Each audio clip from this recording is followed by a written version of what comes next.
Você sabe realmente como é feita uma análise técnica de um game? Você sabe aí qual a credibilidade, qual o empenho que tem que ser feito, quais as ferramentas que são utilizadas, como é que se extrai FPS de um console e como se descobre qual o efeito que o desenvolvedor colocou dentro de um jogo sem a documentação do desenvolvedor. Ora bolas, é muito estranho, não é? Nós fazemos análise técnica e vamos transparentemente mostrar pra você como é que é esse mundo.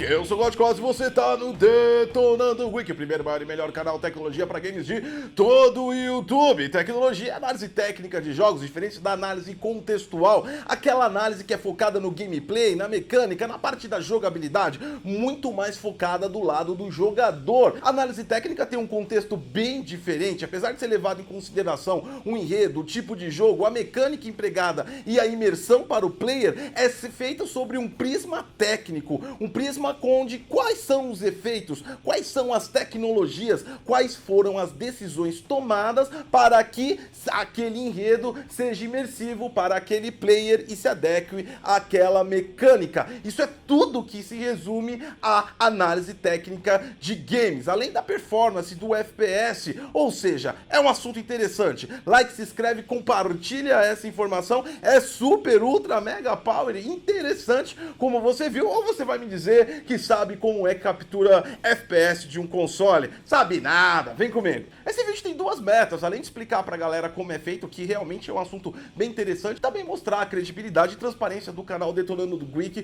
com as suas análises técnicas. Diariamente nós recebemos milhares e milhares de pessoas e novos inscritos no canal que acabam questionando como é que se sai aquela decisão, da onde se tira aquele resultado, o que é perfeitamente normal. Afinal de contas, o que nós mais temos na internet hoje é opinião, achismo sobre tudo. Então qualquer informação tem que ser questionada. E se foi questionada por você, eu vou responder. A primeira parte de todas é bem contextual e é realmente da maneira que todos imaginam. Você joga o jogo, mas você não joga o jogo na expectativa de jogá-lo de verdade. Você não joga o jogo para se interagir com o jogo, para você evoluir no jogo, ou simplesmente porque você gosta do jogo. Se você gosta ou não daquele jogo, não faz diferença na análise. Aliás, a opinião de quem está fazendo a análise é completamente irrelevante. Irrelevante por quê? Porque não é uma questão de opinião ou de achismo. Uma análise ela é realizada através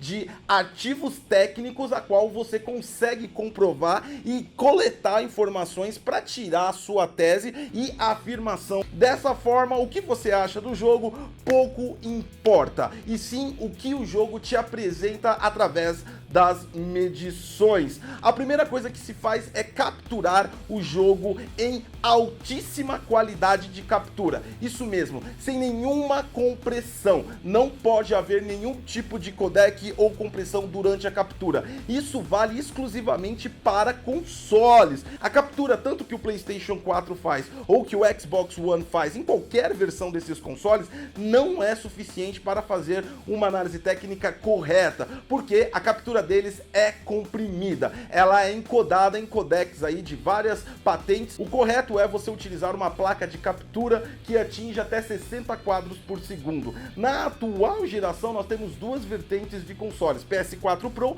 e Xbox One X, o qual consegue entregar 4K ou quase 4K. Todo mundo já sabe dessas histórias, mas é importante que você capture 4K 60. Para você ter uma ideia, uma hora de gameplay dá quase 30 GB ou pode até passar de 30 GB. Depende muito do fluxo do jogo e quantos FPS ele está narrando. Independente se está fazendo 30 FPS no console ou 60 FPS, a captura sempre deve ser em 60 FPS. E você vai descobrir isso daqui a pouco por quê. Ou seja, essa é a primeira etapa: jogar, olhar graficamente, verificar quais ações e reações das mecânicas que você faz no jogo, identificar efeitos aí comuns que tem em jogos e fazer comparações mentais. Faça anotações de tudo isso e você não tirou uma conclusão. Você ainda está testando. Você anota todos os pontos positivos e negativos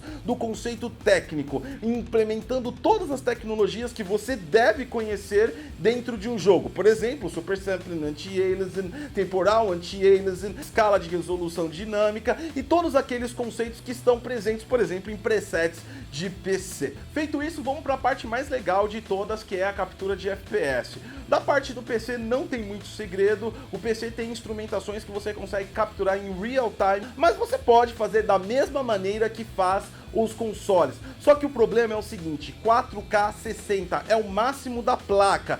Se a placa de GPU passar de 60, você não consegue identificar. Ou seja, não é possível fazer uma análise correta de PC. Se ultrapassar 60 FPS, você vai ficar vendido. Então o PC a gente faz análise em real time. Agora na parte do console é a parte mais deliciosa da análise. Por quê? Porque entra o conceito de como capturar o FPS. Copiar o vídeo inteiro. Pera aí, Godcos, você tá me falando que você vai capturar FPS de um vídeo? Você é um puta do estúpido idiota. Um vídeo é algo que já foi encodado, é fixo. Se você capturou o vídeo a 60 quadros por segundo, ele vai apresentar 60 quadros por segundo. É só você clicar nas propriedades e verificar lá que tá a resolução 4K, 1080, 1440p, seja lá qual for que você capturou, e vai aparecer 60 quadros do segundo. Um vídeo de 60 quadros sempre terá 60 quadros. E se você pensa assim, você está correto. Um vídeo de 60 quadros sempre terá 60 quadros.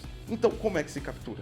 A cada variação, ou seja, a cada cena, cada FPS, ou seja, a cada quadro trocado por segundo, por exemplo, se você está na resolução 4K, são montados na sua tela para dar um quadro 4K 8.204.400 pixels na sua tela. Dessa forma, a cada quadro que se move, a cada quadro que é entregue, esses pixels se modificam. E eles têm que se modificar com um tempo suficiente, por exemplo, em 15 milissegundos para entregar aí um quadro fechado. Eu tô falando 15 milissegundos, todos os 8.204.400 pixels. Então você tem que medir a transição de cada pixel na tela para você verificar o tempo que eles trocam entre um quadro e outro. Dessa forma, você consegue identificar qual é a velocidade da troca do pixel. O filme está sempre a 60 FPS, mas a velocidade interna do render que foi gravado nele está na transição de velocidade do pixel que foi capturado. Ou seja, é por isso que não pode ser uma cópia, uma captura encodada. Tem que ser uma captura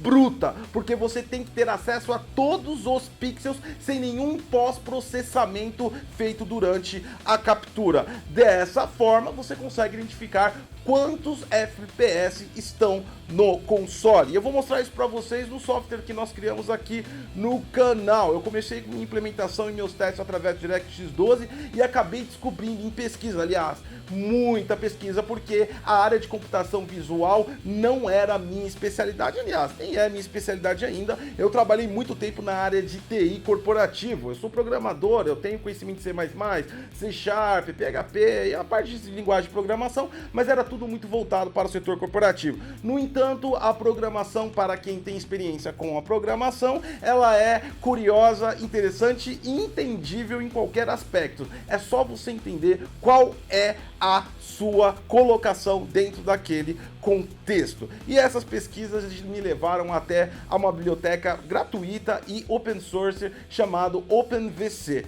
Open Visual Computing. Ela tem várias e várias bibliotecas já pré-criadas, a qual designers e programadores de software para designer utilizam para criar os elementos dos jogos, ou seja, são bibliotecas que têm já trabalhos pré-prontos. Então, claro, é lógico, eu não comecei do zero, eu não fiquei escovando bits. Aquela biblioteca em C++ me trouxe muita luz para o final do túnel que eu estava procurando. E aí eu vou te mostrar agora esse algoritmo que tá na tela aí. Basicamente, esses dois algoritmos é que faz todo o segredo. É óbvio, é lógico que existe toda uma massa de programação por trás até chegar nesse contexto. Quando eu passo dentro do software que captura a contagem de pixel e a transição entre eles, esses dois elementos são fundamentais. O primeiro verifica a base de pixels e já mede a velocidade. No entanto, a gente tem que levar em consideração que que pode ter uma margem de erro com pixels pretos e derivados de cinza, a qual o software pode literalmente se confundir. Então o segundo algoritmo ele é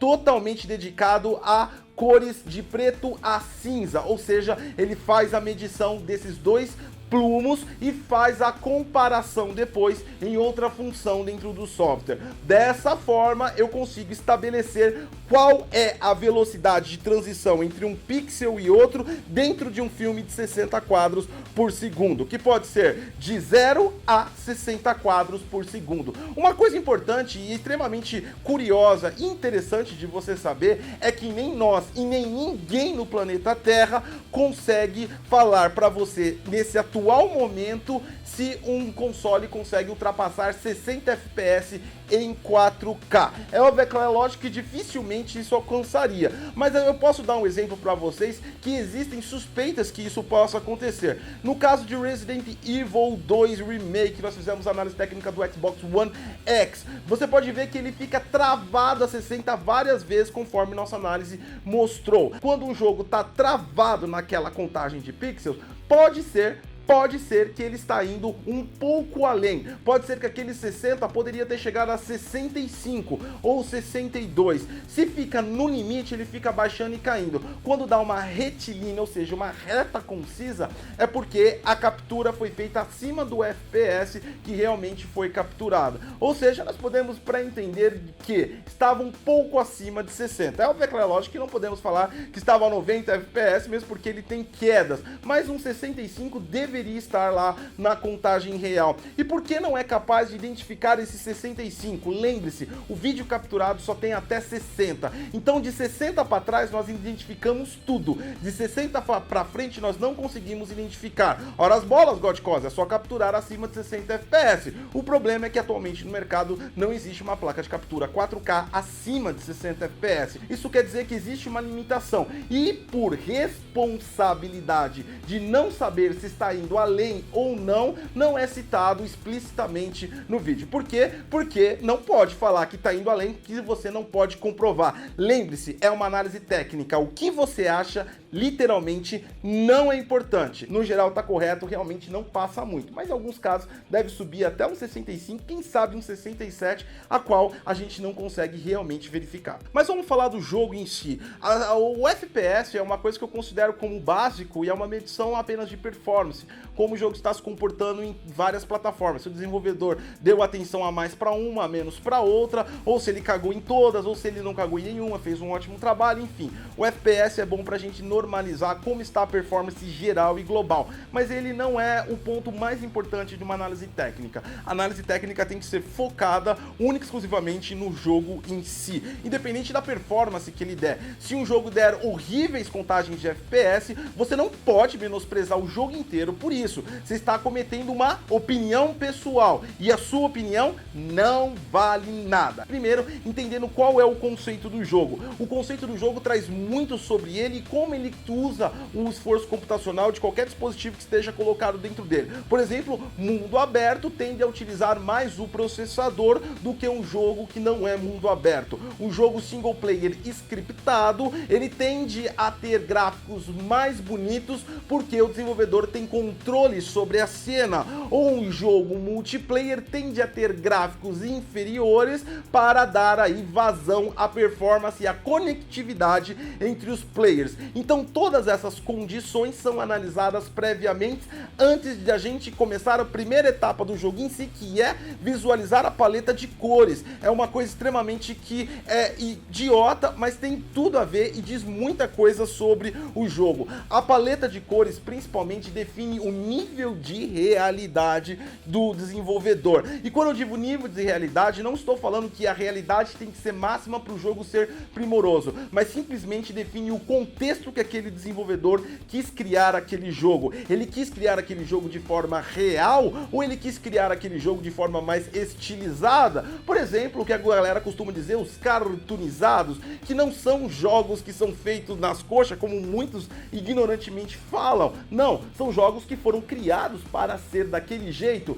e eles foram criados não só por uma questão artística, eles foram criados daquele jeito pensando em conceitos técnicos que iam ser implementados no futuro. E tudo tudo isso a paleta de cores traz pra gente. Uma implementação de um jogo realista tem uma paleta de cores extremamente vibrante. E aí a gente começa a cobrança real em cima do jogo. Como assim a cobrança real? Você não pode cobrar um sombreamento perfeito de um jogo que é tom pastel cartoonizado, por exemplo. Ele tem um estilo gráfico totalmente diferenciado, onde a base da realidade não é o foco fundamental, ou seja, o sombreamento dele é superficial. Agora, se o desenvolvedor optou por um cenário realista, por exemplo, que nem God of War, é primordial a cobrança do sombreamento. E sombreamento é peso de processamento, de GPU e às vezes até de CPU, ou seja, é um começo de uma análise mais aprofundada em apenas um núcleo do jogo que vai te mostrar muita coisa, e principalmente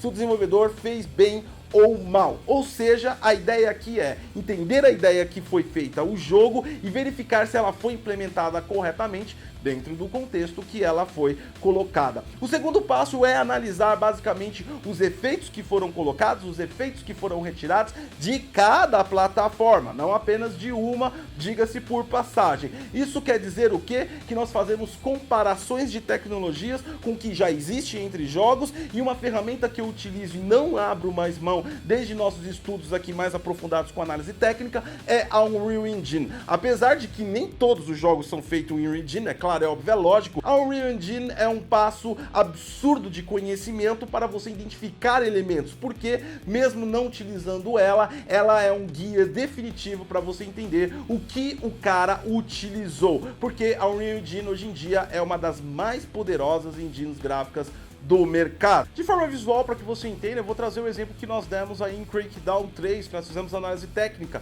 onde nós falamos que não existe uma física realista de iluminação, não existe uma iluminação dinâmica. Os objetos iluminados e refletivos do jogo, eles refletem apenas em si mesmo e não fazem sombreamento ou reflexo no personagem em qualquer coisa à sua volta. Dessa forma, nós criamos um pequeno modelo dentro da Unreal Engine, fizemos a implementação de comparação, criando um objeto luminoso sem reflexão, e depois criamos o mesmo objeto, mas aplicando a física realista de iluminação. Dessa forma, nós conseguimos sim comprovar pela Unreal Engine que não foi implementado isso em Crackdown. Apesar que Crackdown é feito em Unreal Engine, é um exemplo apenas que eu dei como nós utilizamos a Unreal Engine para pesquisar elementos. Uma coisa que é interessante você ver aí, ó, clicando aqui agora, mostrando para vocês, ela possui todos os elementos para nós configurarmos os presets. Dessa forma, nós replicamos uma cena aqui dentro, colocamos objetos, modelagem 3D, muitas vezes já prontas. Nós ficamos mudando as presets